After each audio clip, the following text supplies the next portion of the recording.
Hi, today I'm going to talk about this saw, the Makita 10-inch miter saw, dual bevel, 36 volt, 218 volt batteries, and a brushless motor. I bought this saw about a year ago when I needed a new miter saw. Before that I only had my dad's old, and it was not as precise. The Makita goes from 0 to 60 degrees in both directions. It's also a dual bevel, so you can unlock it here, bevel it to the one side, stand it up, take a little bit down,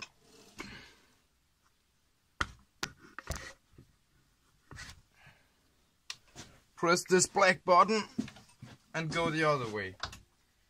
And if you push this lever, you can go to 48 degrees. And then it sets back to 0 again. The saw also has the laser function. You can start the laser by pressing this button and it will be on the wood.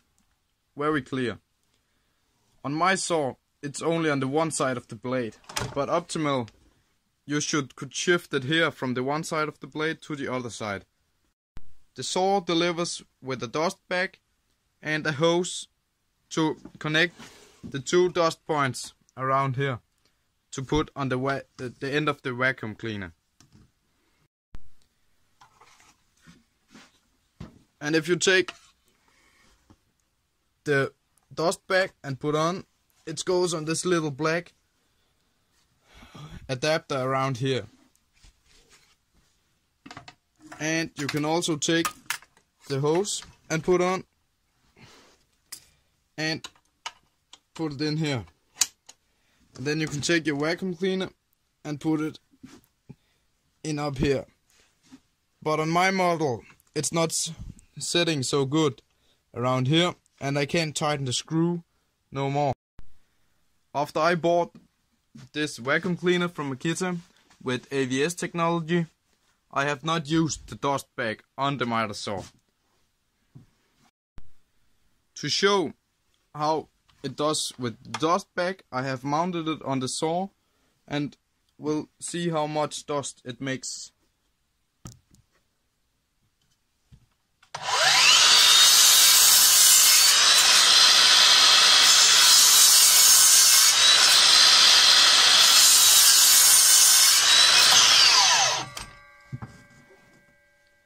That was 3 cuts in a 2x4, and it makes a lot of dust around here. And another challenge there is, if you have the dust bag, is that you can't stand the saw against the wall. Then it will hit when you're letting the saw fall back in its natural position. Then we put the vacuum cleaner on instead and starts the AWS technology. And start the AWS technology on the vacuum cleaner. And it should hopefully work now. And it's going. And to see the difference in dust it makes,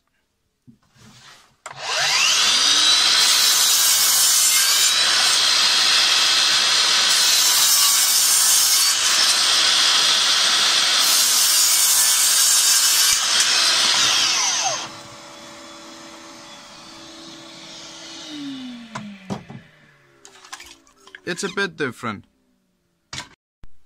The saw also comes supplied with some fences to make the existing fence higher. I'm personally not using it so much.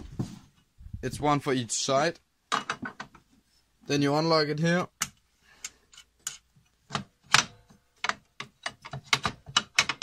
Put it in and lock it. And that's mostly for the Americans who is making crown molding. The saw also comes supplied with a clamp if you're cutting small pieces and you don't want your fingers hurt. Then you can clamp your piece to the saw and it will lay still while you cut.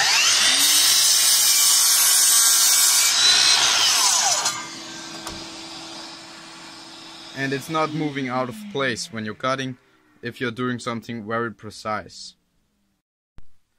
The power of the saw really surprised me.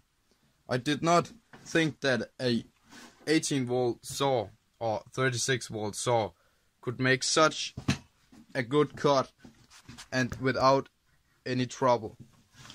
It cuts like a bee.